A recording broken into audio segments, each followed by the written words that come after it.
think. Hi, you folks. We are back with another episode of Tangle Tales, the podcast, the journey of a small brewery in Temple, Texas. I've got some exciting news.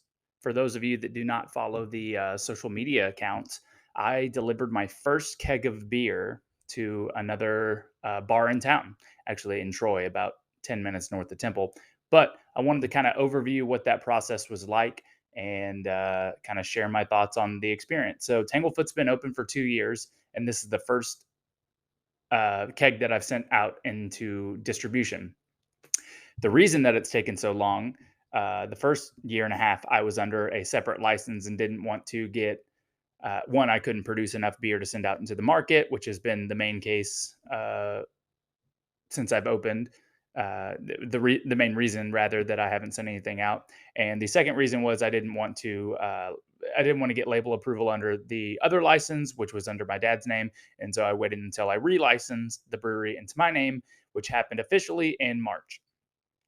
Once I got the license, I submitted an application for label approval, but the process is kind of convoluted, and I'm going to detail that in a YouTube video. If you're just listening to this on the podcast platform that you listen to this on, be sure to check out the YouTube video. I'm going to drop that in the next couple of days.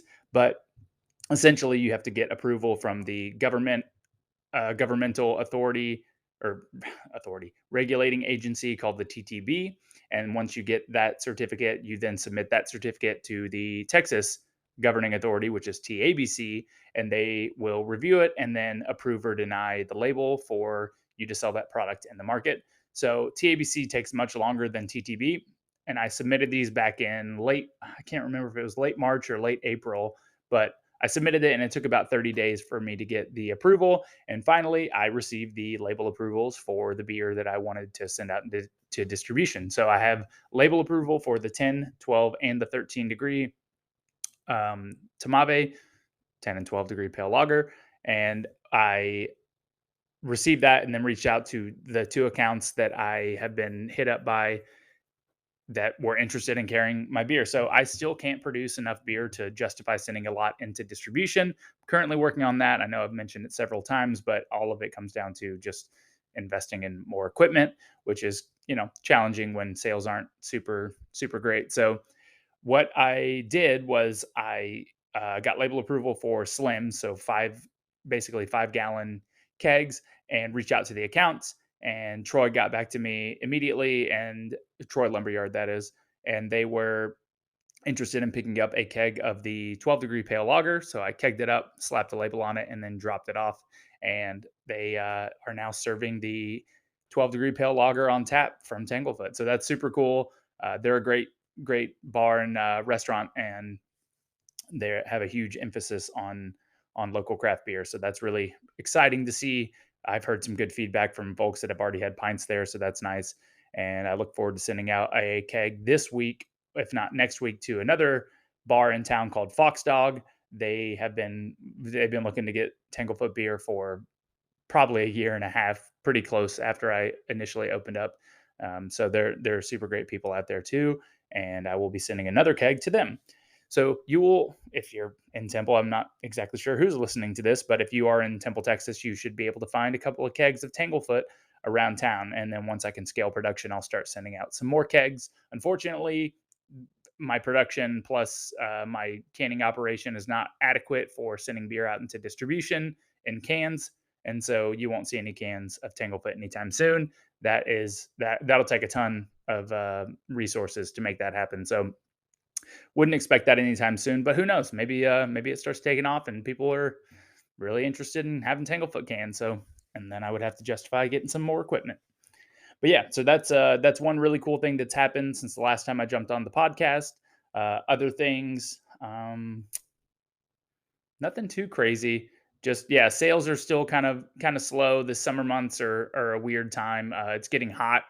If anybody has been listening since last year when I upgraded my equipment, the summer was brutal.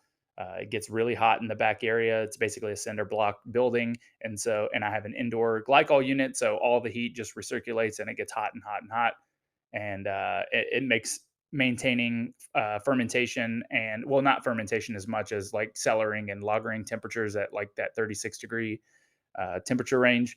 So that makes it challenging for beer to stay as cold as I would like.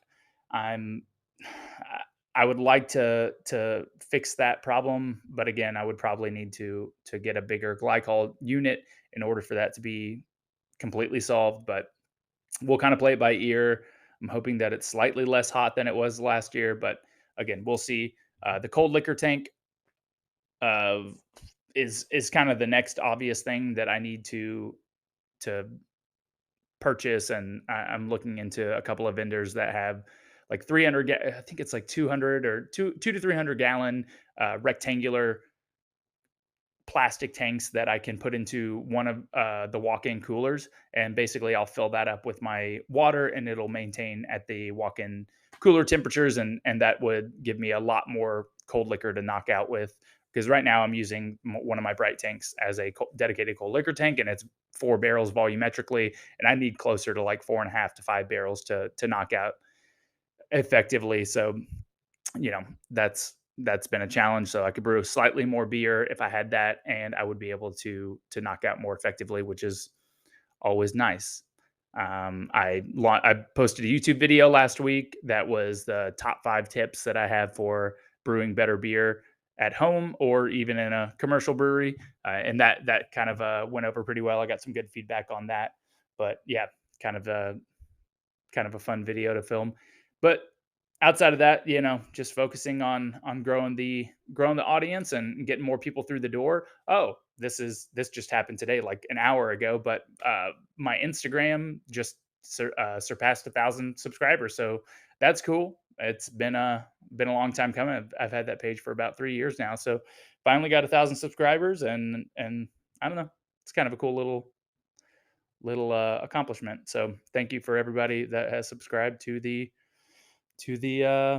Instagrams, and Facebook is close behind, so that'll probably hit 1,000 in the next few months, hopefully. But that's not the main priority. The main priority is making great beer, giving it to the people. But that's all I got. Thanks for listening to this. If anybody is listening to this and wants to hear some more insights about anything specifically, feel free to message me on Instagram or Facebook, or send me an email at andy@tanglefootbrewing.com. I am planning tentatively on doing a live Q&A on YouTube. I got a comment on the last YouTube video, somebody having a specific question about something that I covered. So I'm probably going to post something about that soon, and we'll go live on the channel. So if you're interested in either asking a question or listening in on that, keep your eyes peeled. So thanks for listening. Really appreciate all the support, and go grab a Pilsner and drink it. Na Zdraví.